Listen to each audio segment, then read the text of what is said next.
Bom dia a todos, queridos, cada um em suas casas. É estranho estar aqui com a igreja vazia, mas sabemos que podemos cultuar a Deus juntos, cada um em nossa casa. Que de fato essa manhã seja um tempo agradável ao Senhor, que possamos trazer glória ao nome de Deus. E eu queria iniciar esse tempo lendo um texto que se encontra no Salmo 143 e diz assim: Faze-me ouvir pela manhã da tua graça, pois em ti confio. Mostra-me o caminho por onde devo andar, porque a ti elevo a minha alma. Livra-me, Senhor, dos meus inimigos, pois em ti é que me refugio. Ensina-me a fazer a tua vontade, pois tu és o meu Deus. Guia-me o teu bom espírito por terreno plano. Vivifica-me, Senhor, por amor do teu nome. Por amor da tua justiça, tira da tribulação a minha alma. Que o Senhor seja o nosso primeiro pensamento pela manhã. Que ao acordarmos nesses dias difíceis, possamos voltar os nossos olhos ao Senhor Jesus, que é o único que nos sustenta, que é o único que pode nos manter em momentos difíceis, como esse que estamos vivendo. Então, queria te convidar a cantar essa canção conosco.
orou ao Pai para que nós fôssemos um, assim como Ele é um com o Pai.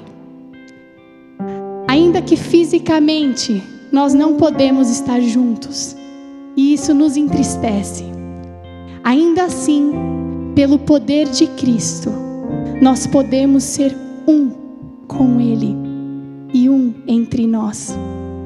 Por isso, nesse tempo é importante que nós mantenhamos os nossos relacionamentos uns com os outros, orando uns pelos outros, nos fortalecendo, para que assim nós façamos aquilo que Cristo pediu para nós.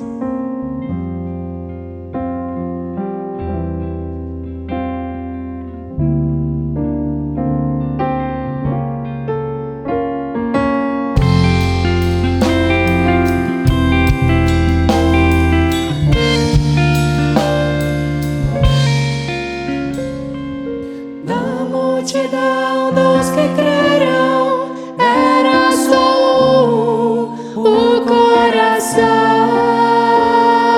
e alma, uma somente, uma semente, somente uma esperança brotando dentro da gente.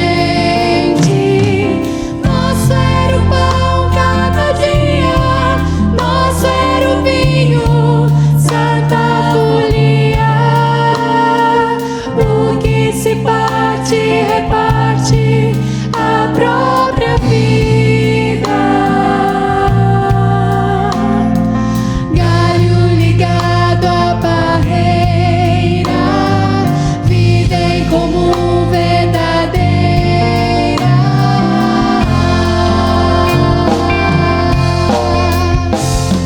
sempre grande em poder, curas, milagres de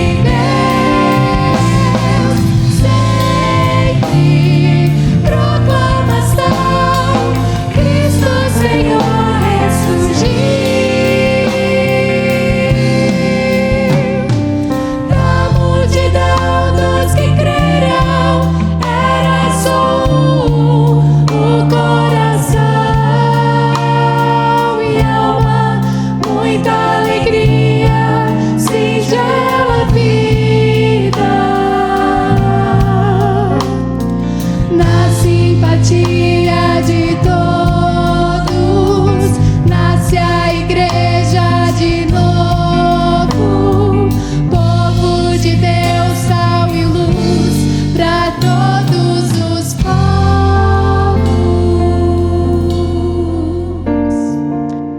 Senhor Deus, obrigada, porque pelo seu poder que opera em nós, nós podemos ser um contigo.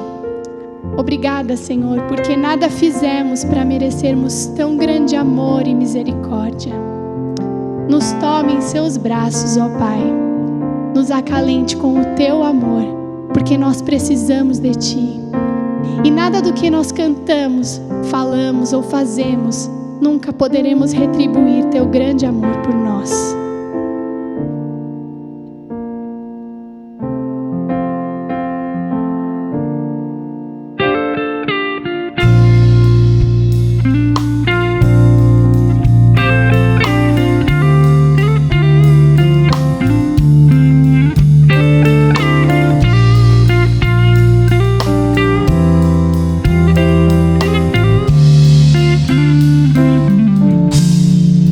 Como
ao que é digno de receber toda a honra, toda a glória. Vamos juntos engrandecer a esse nome maravilhoso, o nome de Jesus.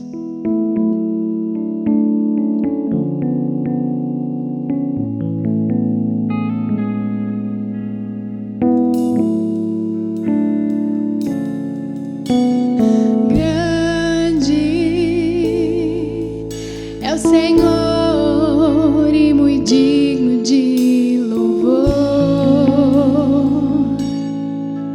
na cidade do nosso Deus, seu santo monte, alegria de toda a terra,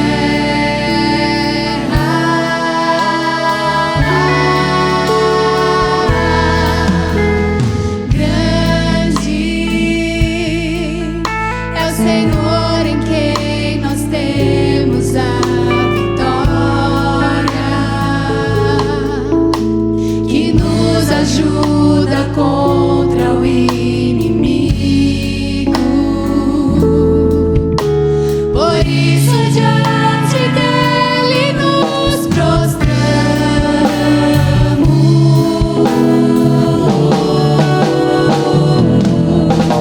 Queremos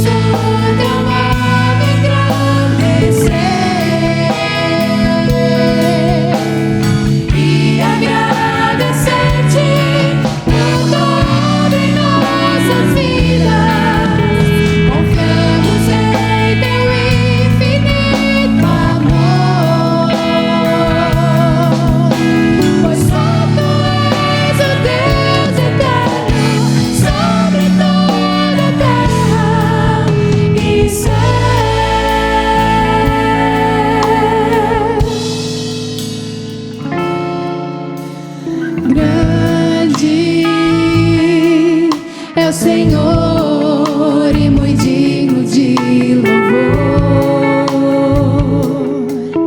na cidade do nosso Deus, seu santo monte, alegria de toda a terra,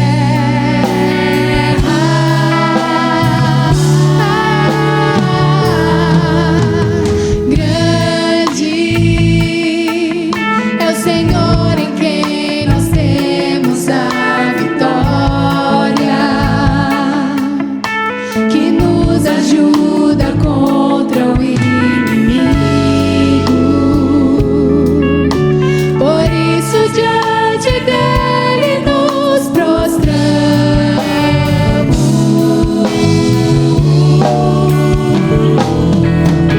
Queremos o teu nome engrandecer e agradecer-te por toda em nossas vidas. Confiamos em teu infinito amor, pois só tu és o Deus eterno sobre toda a terra e céu.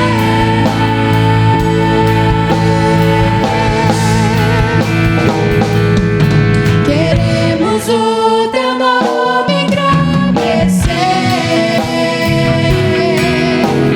e agradecer-te por toda em nossas vidas. Confiamos em teu infinito amor, pois só tu és o Deus eterno sobre toda a terra e céu.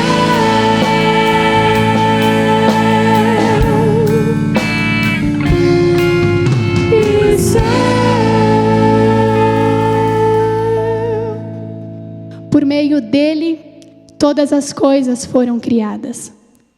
Por meio dele, por meio de sua morte e sua ressurreição, nós temos acesso ao Pai.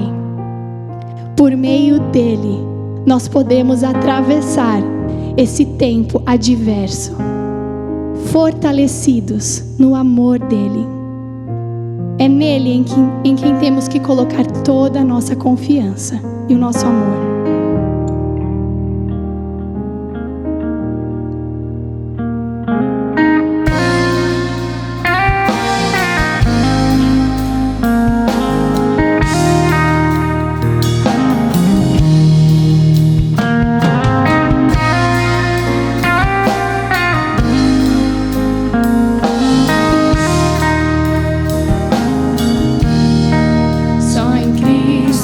posso confiar, é minha luz, força, canção, lugar seguro nele achei, rocha que não se abala. Que grande amor em Cristo há, profunda paz posso encontrar, Consolador, meu tudo enfim, nele eu vou permanecer.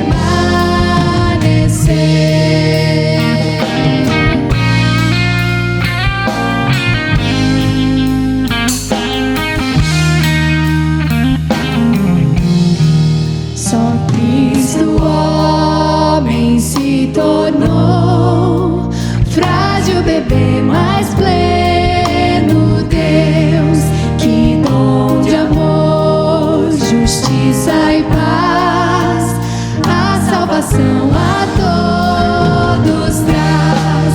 Na cruz Jesus se padeceu, divino plano obedeceu, o meu pecado dor sentiu, por sua morte eu vivo.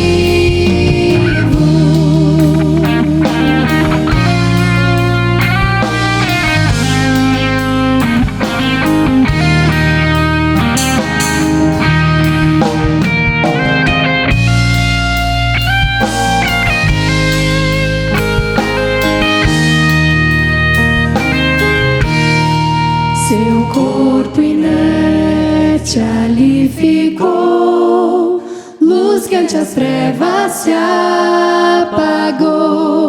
Glorioso dia então surgiu, vivo ele está, ressuscitou.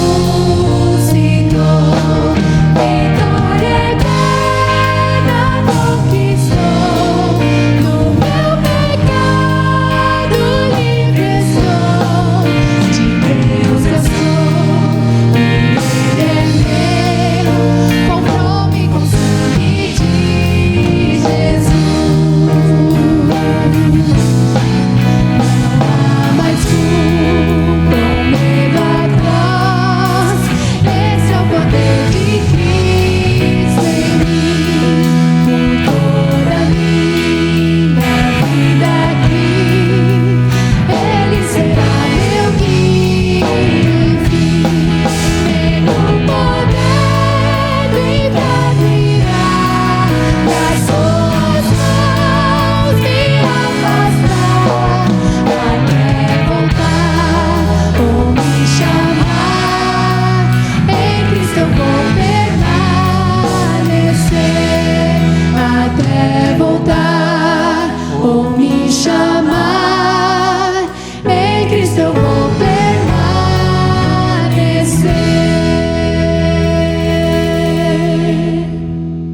Amém. Olá, irmãos. Temos tido ao longo dessa série a oportunidade de aprendermos a respeito de uma série de disposições espirituais que a palavra de Deus requer de nós. Não diferente disso, hoje nós temos a graça de pensar um pouco em um dos aspectos mais vitais da nossa vida com o Senhor. Falo aqui do nosso relacionamento com Deus através da oração, da nossa comunhão com o nosso Deus. Pense por um minuto. Se você tivesse a possibilidade de viajar no tempo e escolher ver em primeira mão uma das grandes cenas da palavra de Deus, qual delas você escolheria? Talvez ver aquele grande mar se abrindo e o povo atravessando, ou a queda milagrosa das muralhas de Jericó, o Monte da Transfiguração ou um dos milagres de Cristo. Opções não faltam, mas há um momento profundamente singular e que facilmente passaria desapercebido dentre as nossas opções. O Senhor Jesus se encontra nos momentos finais do seu ministério terreno E aqui ele começa a proferir uma série de discursos, ensinamentos, que ficaram então conhecidos como discursos de despedida, ensinamentos finais.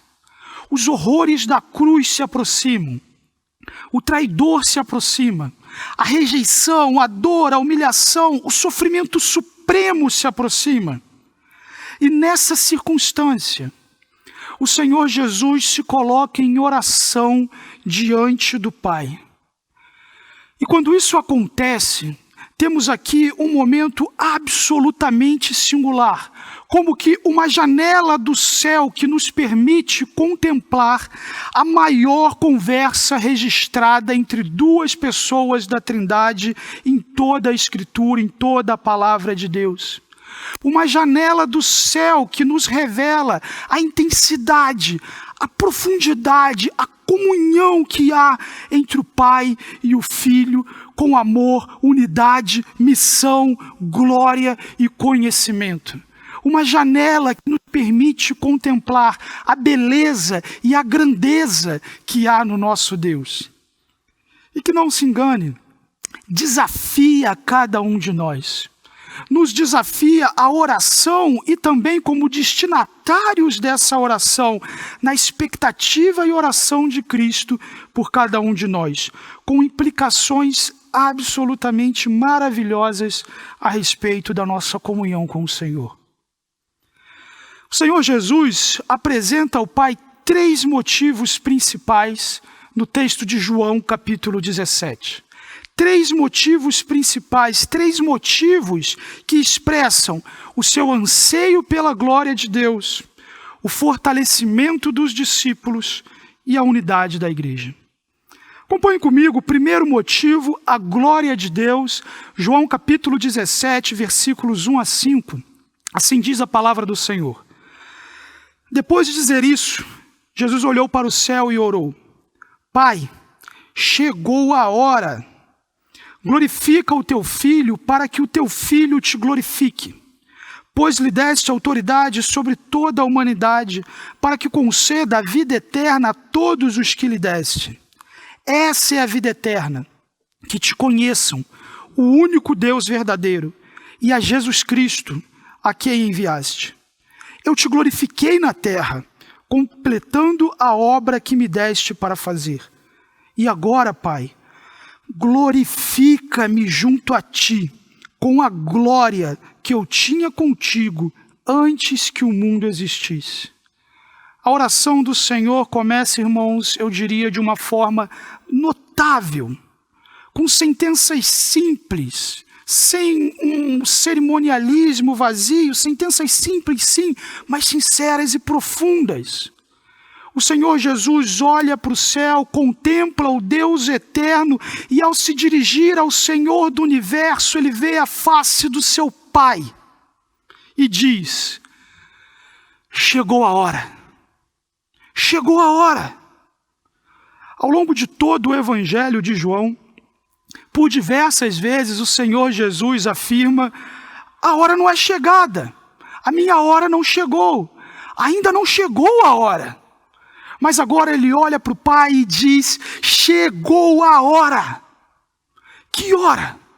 A hora dos eventos mais definitivos da história, da morte, da ressurreição, da ascensão do nosso Senhor. Sim, chegou a hora. A hora em que inimigos serão convertidos em filhos de Deus, chegou a hora. E Jesus clama: glorifica o teu Filho, para que o teu Filho te glorifique. Nunca houve, irmãos, nunca houve, em toda a história, uma oração mais abundantemente respondida. Somente nesses 5 versículos iniciais que lemos dessa oração, nós temos igualmente 5 variações da palavra glória. Na expectativa do Filho glorificar ao Pai, de ser glorificado, de expressar a glória de Deus, os olhos do nosso Senhor estão completamente voltados para a glória do Pai. E a própria glória do Filho é vista na glorificação do Pai. Ao cumprir a sua missão, ao exercer a sua autoridade, ao conceder a vida eterna àqueles que o Pai o deu. Essa, irmãos, é a maior demonstração do amor de Deus por nós. Como o próprio João escreveu no começo do seu evangelho, texto que certamente a maioria daqueles que ouvem nesse momento sabem de cor.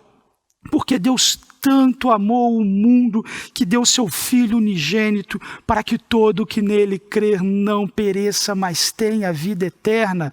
João capítulo 3, versículo 16. Mas não somente isso. O verso 4 de João 17 nos ensina: a glória do Filho é vista numa dimensão ainda superior, em uma comunhão anterior. Jesus clama: glorifica-me junto a ti com a glória que eu tinha contigo antes que o mundo existisse. Meus irmãos, nós não somos capazes de entender a profundidade dessa oração. Jesus diz: eu tinha. Antes que o universo existisse, tempo, espaço, matéria, antes das nossas preocupações e pecados, antes que houvesse qualquer coisa, o Deus eterno, sempre e completamente satisfeito, glorioso e suficiente nele mesmo, já desfrutava da bendita relação entre o Pai, o Filho e o Espírito Santo em amor intenso, em glória e majestade profundas e verdadeiras. Agora imagine, irmãos, por trás dessas palavras, eu tinha, com a glória que eu tinha. Imagine o tamanho do amor, a dimensão do amor da encarnação de Cristo. O capítulo 2 de Filipenses nos ensina que, embora sendo Deus, o Senhor Jesus, embora sendo Deus, não considerou que o ser igual a Deus era algo que devia pegar-se, mas esvaziou-se de si mesmo, vindo a ser servo, tornando-se semelhante aos homens, e sendo encontrado em forma humana, humilhou-se a si mesmo e foi obediente até a morte e morte de cruz. Aquele que nomeia as estrelas do céu, aquele cuja glória e majestade o universo inteiro não podem conter, aquele que desde a eternidade desfruta de glória perfeita com o Pai. Ele se esvaziou, e se esvaziou, e se esvaziou, até milagrosamente aparecer no ventre de uma virgem, viver uma vida santa e pura, servir a todos, morrer pelos meus e pelos seus pecados, o justo pelos injustos, e ressuscitar. Ele venceu a morte. Mas agora a hora é chegada, e apesar dos horrores da cruz, a glória também se aproxima. Como Hebreus nos ensina, pela alegria que lhe fora proposta, suportou a cruz, desprezando a vergonha, e assentou-se à direita do trono de Deus, para a glória do Pai. Por amor de nós, ele suportou a cruz, de modo a trocá-la pela coroa. Meus irmãos, quando eu olho para esses 5 primeiros versículos dessa oração, a primeira coisa que me vem à mente é o quanto, de fato, as nossas orações expressam uma preocupação genuína com a glória de Deus. O quanto aquilo que oramos, que insistimos e perseveramos em oração, revela a intensidade do nosso coração em compromisso sincero em ver o nosso Deus glorificado, em ver o seu reino manifesto, em ver a igreja em operação. O quanto, irmãos, nossas orações apresentam a dimensão de cumprirmos nessa terra a missão que recebemos do nosso Senhor, de adorar a Deus, proclamar os seus louvores, obedecê-lo, de edificar aos crentes, fortalecer a igreja do Senhor, servir. de proclamar o evangelho aos perdidos, de ser usado pelo Senhor na evangelização, no progresso do reino. O quanto, irmãos, do que oramos é desdobramento da glória de Deus. Deriva do desejo sincero da glória de Deus.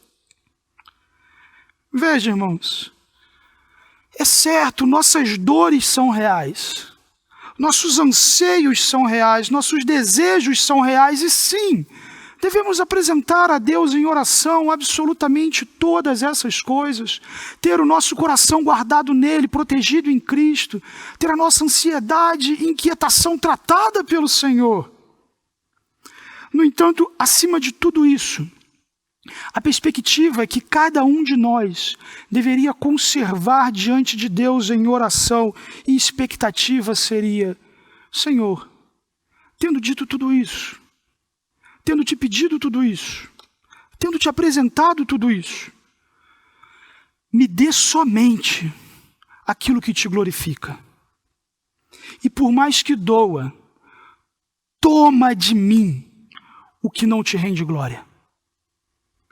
Deixa eu te contar uma história. Eu lembro, na minha adolescência, de um pastor muito querido no Rio de Janeiro e que foi acometido por uma grave enfermidade. E justamente por ser um homem conhecido e querido em diversas igrejas, uma grande movimentação de oração por esse homem começou. Diversas igrejas, comunidades começaram a orar pela cura desse pastor.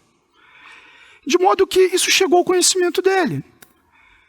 Olha, tem pessoas em todo local orando por você e você vai ser curado e coisas desse tipo.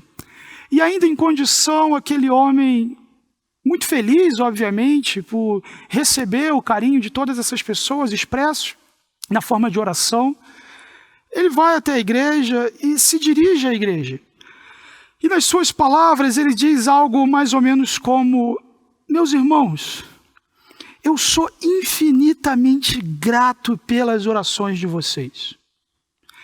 Me permitam dizer, se eu for curado dessa doença, vocês verão a glória de Deus. Vocês se alegrarão com a glória de Deus. No entanto, se eu não for curado dessa doença, e essa doença me ceifar, eu verei a glória de Deus. Fiquem tranquilos, irmãos. Eu estou seguro. É essa dimensão, irmãos. Que testemunho, que atitude, que proposta de viver de fato para a glória de Deus. Essa é a dimensão de, independentemente da forma como as coisas se desdobram, seja de como eu acho que seria melhor, ou seja, de fato como as coisas acontecem, descanso seguro num Deus que me ama e que tem todo o poder para fazer absolutamente toda coisa conforme a sua soberana vontade. No entanto, irmãos, com que frequência as nossas orações expressam, na verdade, o egoísmo e orgulho daquele que acha que sabe o que quer, que sabe o que precisa, e que quando não recebe de Deus exatamente aquilo pelo qual tem orado, chega ao ponto de duvidar da bondade de Deus ou até mesmo da sua própria existência. O escritor e dramaturgo irlandês Oscar Wilde disse que os deuses, quando querem nos castigar, eles atendem às nossas preces. Olha, se os falsos deuses são assim, irmãos, o Deus único e verdadeiro certamente não é. A Bíblia nos diz, a palavra do Senhor nos diz, quando pedem, não recebem, pois pedem por motivos errados para gastarem seus prazeres. Não duvidem do Senhor, irmãos. Busquem a glória de Deus, uma vida em conformidade com o caráter glorioso do Senhor, um foco genuíno na missão do Senhor, e tenham certeza de que, se você pudesse ver as coisas da forma como Deus vê, você daria a si mesmo aquilo que você recebeu dele, e tomaria de si aquilo que ele te tomou. Como disse Jó, O Senhor deu, o Senhor tomou. Bendito seja o nome do Senhor. Se nessa oração do Senhor, o primeiro motivo que Jesus apresenta tem como foco a glória de Deus, o segundo motivo revela o anseio pelo fortalecimento dos discípulos. Versos 6 a 19, segundo motivo da oração do Senhor, o fortalecimento dos discípulos. E ao orar por seus discípulos, irmãos, tenha em mente aqui os discípulos em especial que conviveram diretamente com Jesus, principalmente os apóstolos, mas claro, com implicações sobre nós. Jesus clama nesse trecho da oração por revelação, proteção e santidade no que diz respeito aos seus discípulos. A Bíblia nos diz nos versos 6 a 10, eu revelei teu nome àqueles que do mundo me deste. Eles eram teus, tu os deste a mim, e eles têm guardado a tua palavra. Agora eles sabem que tudo o que me deste vem de ti, pois eu lhes transmiti as palavras que me deste, e eles as aceitaram. Eles reconheceram de fato que vim de ti e creram que me enviaste. Eu rogo por eles. Não estou rogando pelo mundo, mas por aqueles que me deste, pois são teus. Tudo o que tenho é teu, e tudo o que tens é meu, e eu tenho sido glorificado por meio deles. Perceba nesse trecho, irmãos, quanta ênfase é dada na revelação que foi exposta aos discípulos e foi por eles absorvida. Jesus diz, eu revelei, eles sabem de tudo, eu transmiti as palavras, eles aceitaram, eles reconheceram.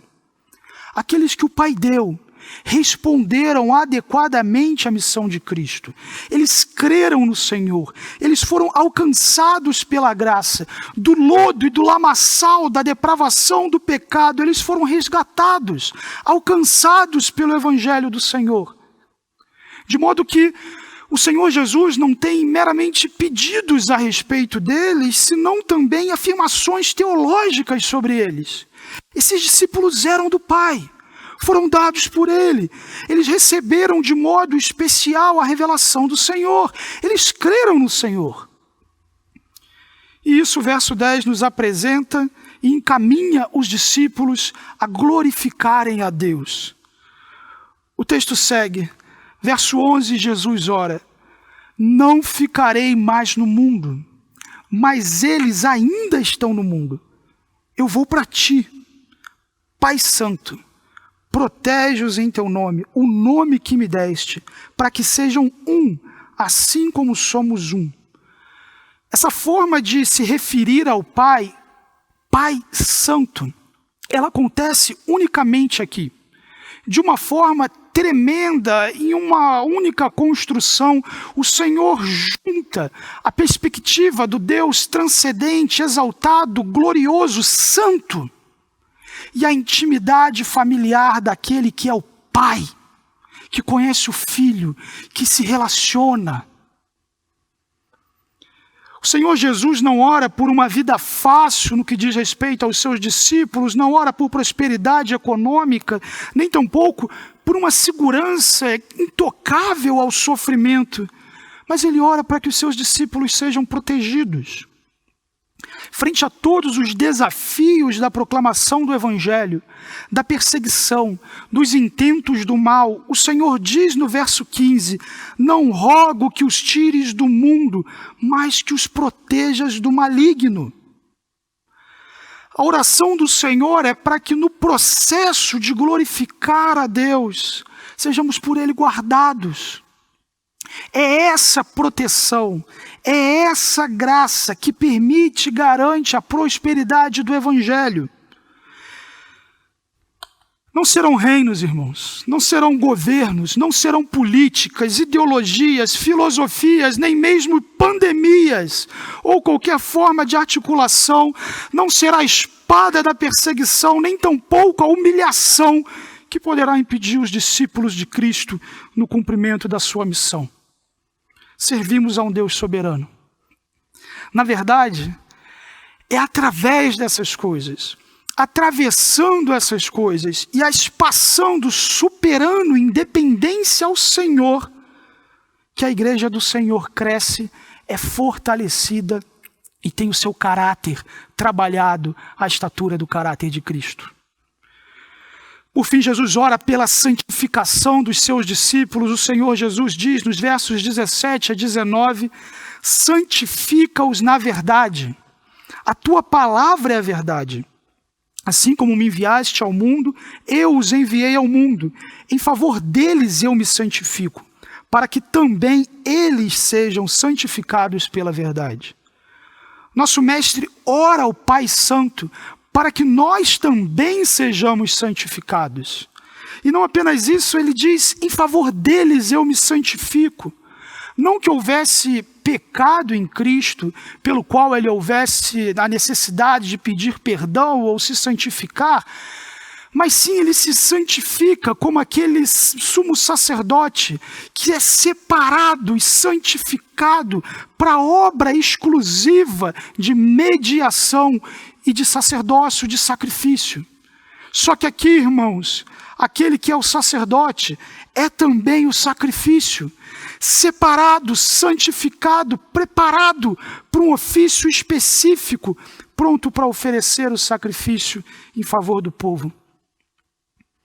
Por cada um de nós, em favor de nós, por amor a nós, o Senhor Jesus foi separado, santificado, e é dele que deriva toda verdadeira santidade. É por ele que podemos ter paz com Deus, com o Pai Santo. O verso nos diz que nós fomos comissionados por esse Deus. Assim como me enviaste ao mundo, Senhor Jesus, ora, eu os enviei ao mundo. Nossa missão também deriva da qualidade da missão do nosso Senhor. Não estamos aqui à toa, irmãos. Temos sentido, temos razão, temos propósito. Nossa salvação não implica na mera convenção de se pertencer a um grupo, mas sim no fato de termos sido inseridos na família de Deus, no corpo de Cristo, na missão de Deus, para a glória de Deus. Nossa inquietação, aquilo pelo qual o nosso coração queima,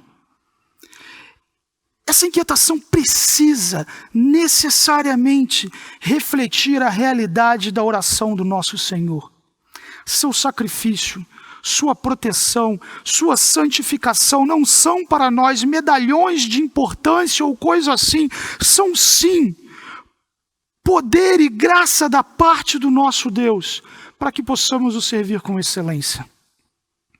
Para testemunharmos nessa ou em qualquer outra geração das grandezas do nosso Deus, da beleza do nosso Criador, testemunharmos a qualidade de uma vida transformada, de um caráter transformado, santificado, que olha e dá uma resposta definitiva para esse mundo confuso e louco, que nega toda forma de verdade, que perverte a justiça, que perverte o sexo, que atenta contra a família, contra a realidade da própria existência, que se entorpece de drogas para tentar alcançar algum sentido, ou mesmo de prazer para fazer valer uma vida cujo fim certo é a morte.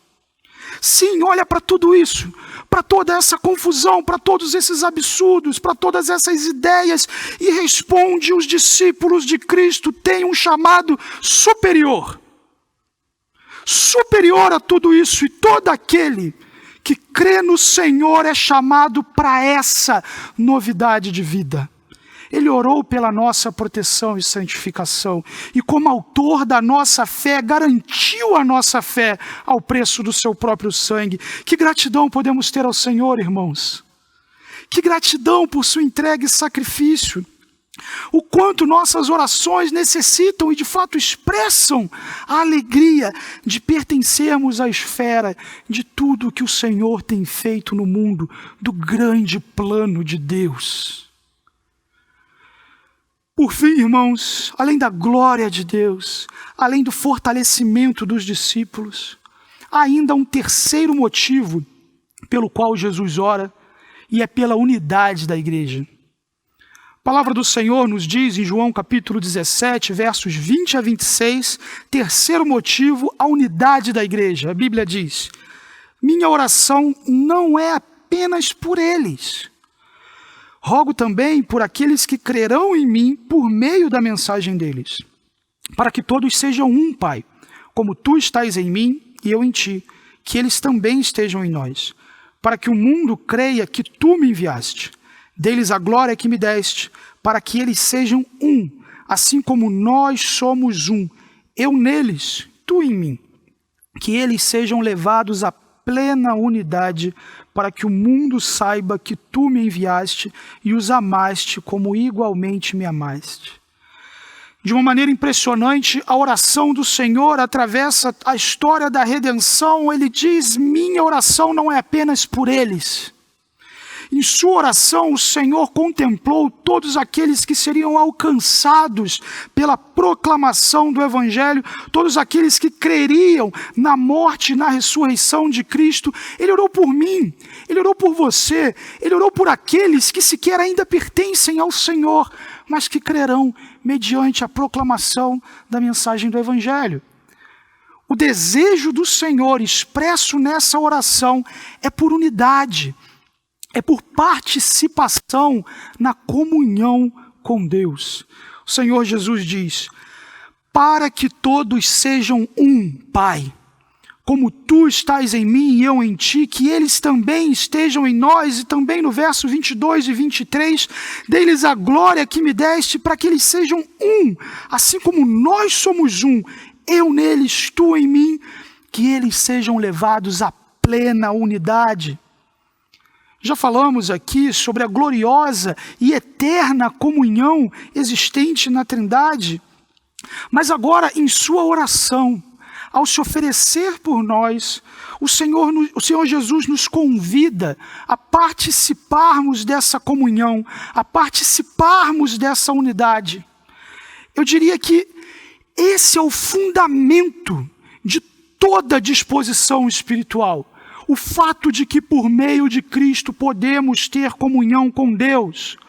O fato de que o próprio Deus nos possibilitou vivermos uma comunhão intensa com Ele. E é seu desejo que assim o vivamos. De desfrute diário, de conhecimento constante, de amor, de experimentação da sua graça. Nessa comunhão, irmãos, oramos e somos ouvidos. Nosso caráter é trabalhado, nossas habilidades são dispostas ao reino, nosso intelecto é redimido.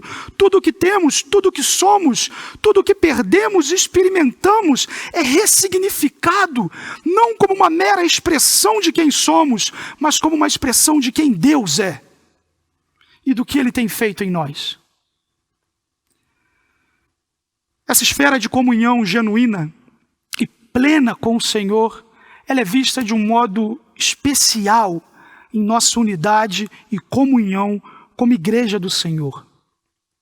Pessoas de todas as cores, de todas as raças, de todas as línguas, de todas as épocas, culturas, unidas pelo sangue de Jesus através do tempo e experimentando em seu próprio tempo, visivelmente, a beleza do fato de que em Cristo somos um. De mutuamente pertencermos ao mesmo corpo, de nos encorajarmos, nos suprirmos, chorarmos e nos alegrarmos, e de ministrarmos uns aos outros os dons que recebemos da parte do Senhor, para serem entregues aos outros. A igreja do Senhor, irmãos, pelo sangue de Cristo é uma, não como instituição, mas como organismo. Todos nós e cada um de nós que foi alcançado pela graça de Cristo tem uma responsabilidade vital com o outro e com o Senhor. Esse testemunho de união, essa realidade poderosa que transcende até os maiores preconceitos e coloca no mesmo ambiente pessoas que de outra maneira sequer se veriam ou falariam. É por esse precioso sangue, irmãos, e por essa mesma graça que essas pessoas se amam, que essas pessoas se servem. E apresenta a esse mundo a maravilhosa graça do nosso Deus. Por 2 vezes Jesus diz, para que o mundo saiba, ou para que o mundo creia, que tu me enviaste. A comunhão na Igreja de Cristo, irmãos, é parte fundamental da oração do Senhor e também deve ser da nossa. Somos desafiados como destinatários dessa oração a uma vivência prática de amor e serviço aos nossos irmãos em generosidade, socorro, edificação. Ore pela igreja, irmãos. Vivemos hoje um tempo singular na história. Reuniões dominicais e programações paralisadas. Mas não se engane, essas programações presenciais e físicas, elas podem sim estar pausadas, mas a igreja do Senhor não está pausada. E igualmente a nossa responsabilidade como membros do corpo de Cristo não está pausada. Nesse tempo, e que ainda mais vemos pessoas pensando somente em si e vivendo a partir de si mesmo e para si mesmo, o testemunho da unidade da igreja é uma poderosa proclamação a esse mundo. O texto segue, Jesus ora nos versos 24 a 26. Pai, quero que os que me deste estejam comigo onde estou e vejam a minha glória, a glória que me deste, porque me amaste antes da criação do mundo. Pai justo, embora o mundo não te conheça, eu te conheço, e estes sabem que me enviaste, eu os fiz conhecer o teu nome e continuarei a fazê-lo, a fim de que o amor que tens por mim esteja neles e eu neles esteja. Jesus termina a sua oração com um desejo final. Há algo que Cristo quer, não como alguém que pode querer uma infinidade de coisas diferentes, mas sim quer, com a autoridade peculiar daquele que, como Matthew Henry disse, entrando com seu próprio sangue no santuário, sua intercessão ali tem uma eficácia incomensurável. Seu último pedido nessa oração, Pai, quero, é que os seus discípulos estejam onde ele está. É que os seus discípulos o vejam não somente humilhado, cuspido e crucificado, mas sim, como o verso 24 diz, que eles vejam a glória de Cristo, que vejam a glória primordial do Senhor exaltado, que ele possui desde a eternidade como Deus soberano. E que esses discípulos, vendo essa glória e rendendo glórias ao Senhor exaltado, sendo inseridos na dimensão de uma firme fidelidade garantida pelo amor de Deus, eles desfrutem, eles se alegrem, eles participem, de modo que Jesus diz, a fim de que o amor que tens por mim esteja neles e eu neles esteja. Tendo conhecido a Jesus Cristo, sendo envolvidos pelo seu amor, nossa posição diante de Deus é agora radicalmente alterada.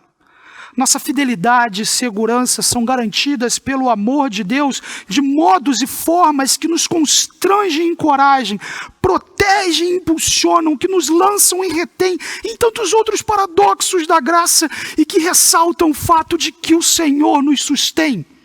É Ele quem nos guarda, Ele é quem garante a nossa fé, Ele é quem garante a nossa salvação.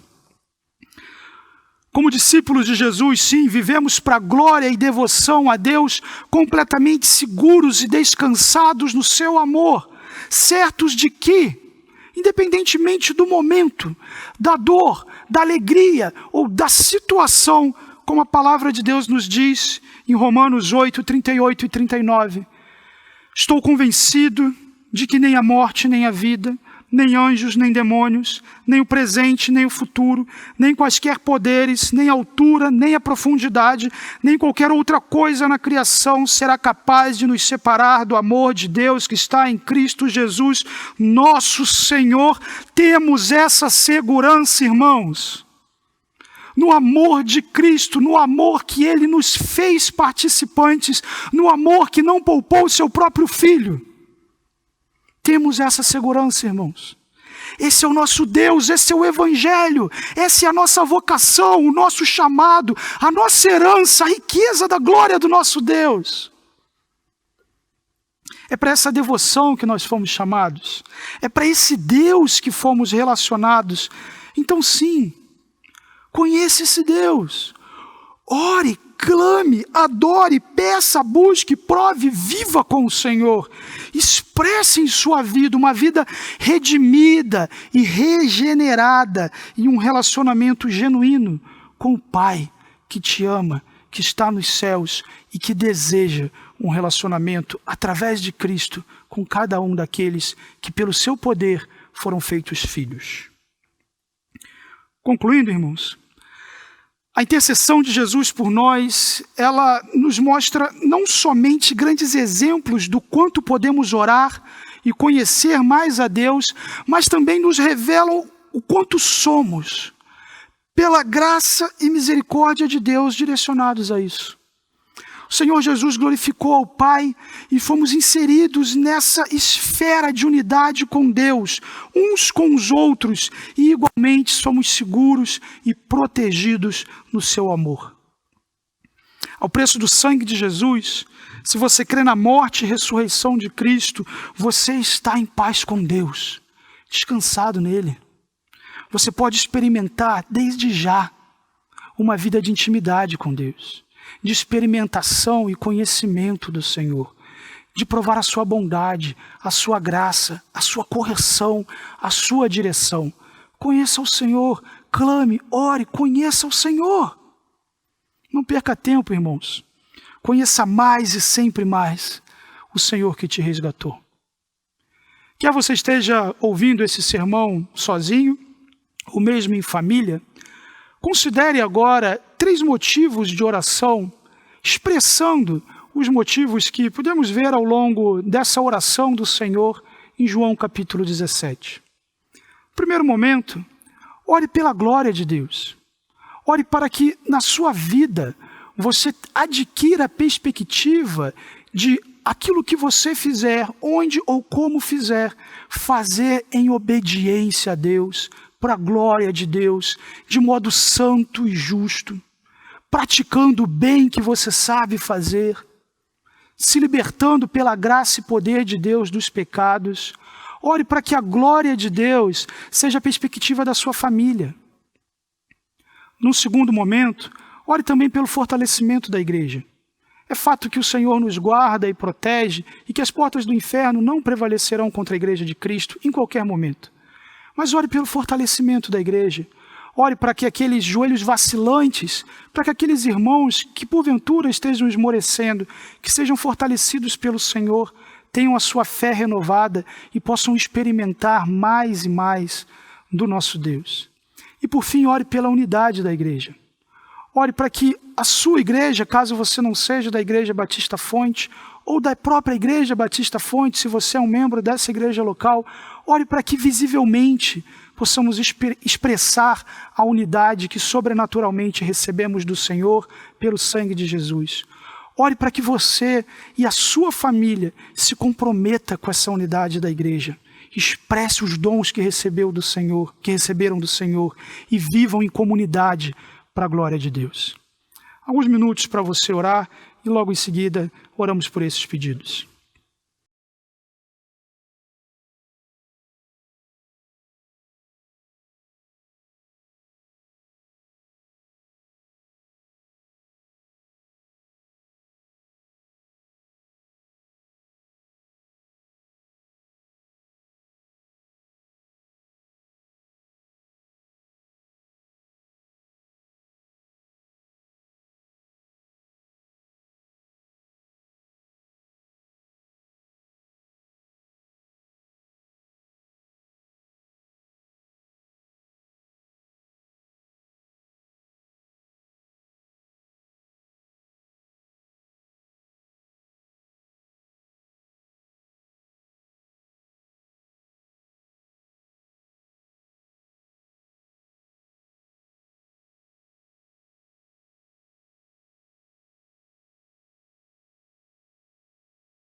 Senhor nosso Deus, nós somos gratos pela maravilhosa obra do Evangelho, somos gratos pelo seu amor que nos alcançou, porque o Senhor nos tirou das trevas da inimizade que tínhamos contra Ti e nos introduziu na dinâmica de um relacionamento de filho e pai. Obrigado pelo seu amor, Pai, nós te louvamos pela sua imensa misericórdia. Santo Deus, nós clamamos, conceda-nos uma perspectiva de vida focada na sua glória. Conceda-nos em família uma preocupação genuína com a glória do Senhor, com a formação espiritual de cada pessoa da família. Concede-nos, Pai, que aquilo que fazemos, onde quer que façamos, que possamos o fazer para a glória do Senhor, em obediência ao Senhor, para a glória do seu nome, expressando a dinâmica e a grandeza da vocação que recebemos de Ti. Clamamos, ó Pai, pela sua igreja, pelos discípulos do Senhor e pedimos, fortalece a cada um de nós, fortalece de um modo especial aqueles que eventualmente conheceram o Senhor justamente num tempo em que tudo isso está acontecendo como se encontra atualmente. Fortalece esses irmãos, Deus. Fortalece cada irmão nosso que nesse momento se encontra enfraquecido, esmorecendo em sua fé. Concede graça, Deus, para que sejam fortalecidos pelo Senhor, pela graça do seu poder. Livra-os, Deus, proteja-os de todo mal, a cada um de nós. Conceda a sua graça para que, em glorificando ao Senhor e no progresso e envolvimento na sua missão, sejamos por Ti guardados para a glória do seu nome. E clamamos também, ó Pai, pela Tua igreja. Pai Santo, permite que a Tua igreja expresse visivelmente a unidade que recebemos do Senhor. Coloca no coração de cada crente o desejo genuíno de Te servir, de contribuir, de expressar os dons que recebeu do Senhor para a edificação de outras pessoas. Não permita, Pai, que nenhum de nós seja encontrado inoperante, mas sim que cada um de nós esteja absolutamente envolvido com o Teu reino, com a promoção e experimentação da unidade que temos no Senhor. Nós Te louvamos, ó Deus, e somos gratos por tudo quanto o Senhor fez e tem feito em nós e por nós. Em nome de Jesus. Amém.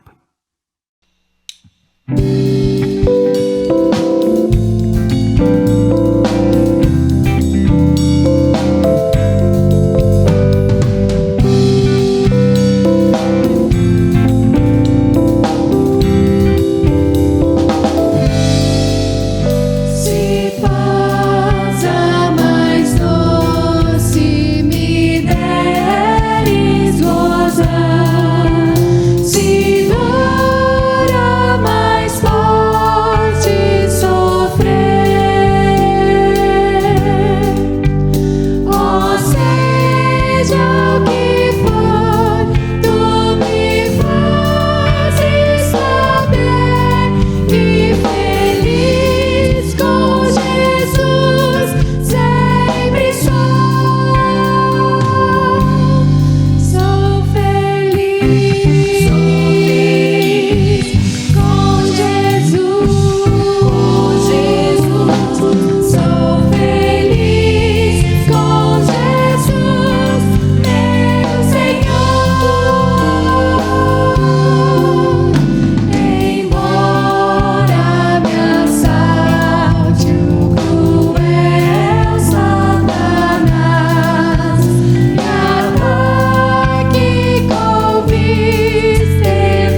os avisos.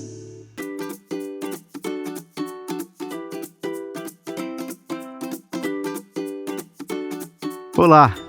Quero convidar você mais uma vez para nessa semana desfrutar do Conexão Fonte, essa ferramenta, esse encontro online que tem sido de grande alegria para a nossa comunidade realizar esse evento ao longo das últimas semanas, ao longo dessa quarentena. E essa semana, na terça, quarta e na sexta-feira, às 7 horas da noite, você vai poder se juntar a nós para escutar os seguintes temas.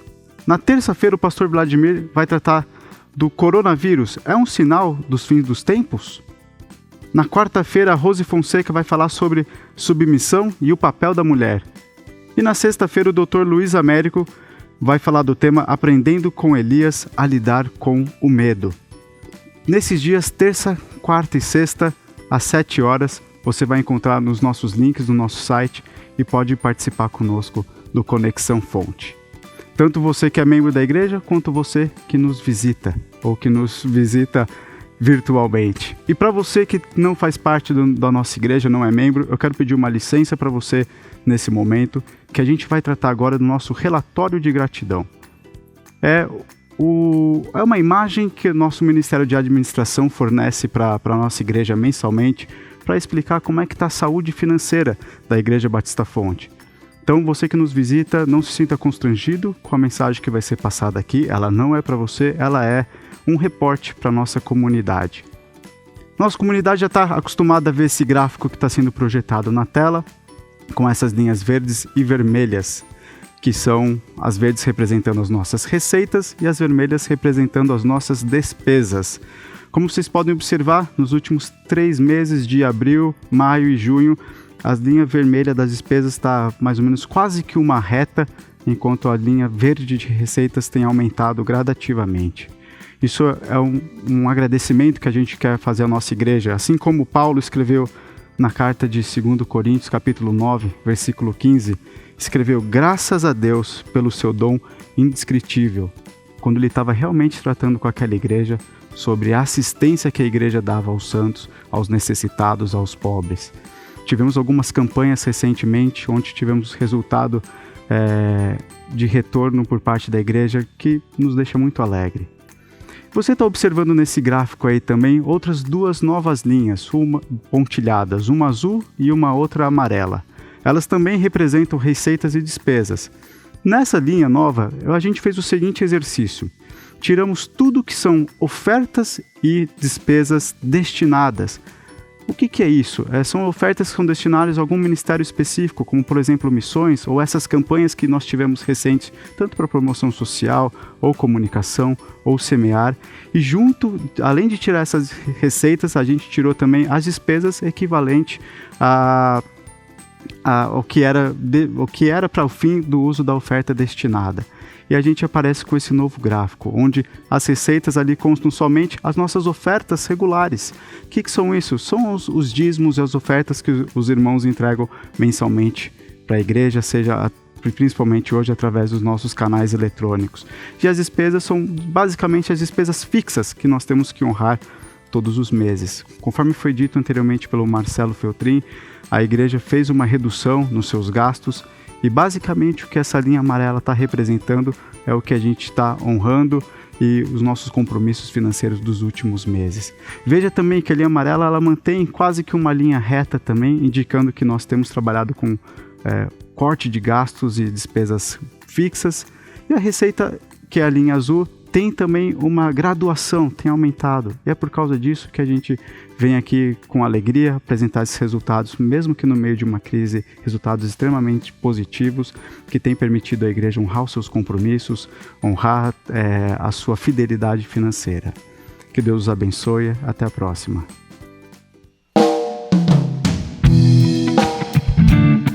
Tenhamos uma semana abençoada na presença do nosso Deus.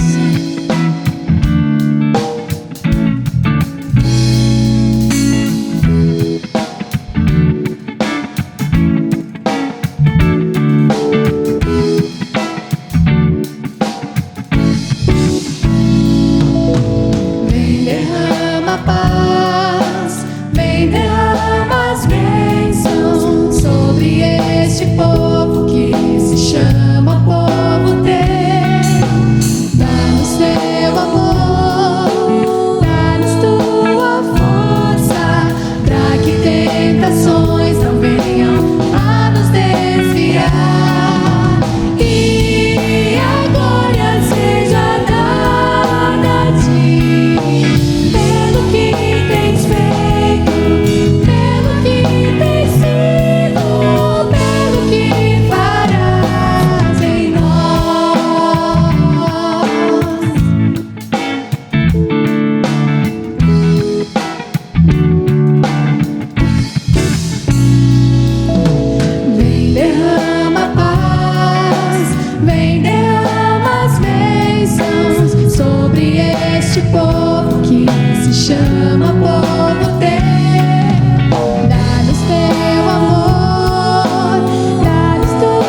Que Deus nos abençoe.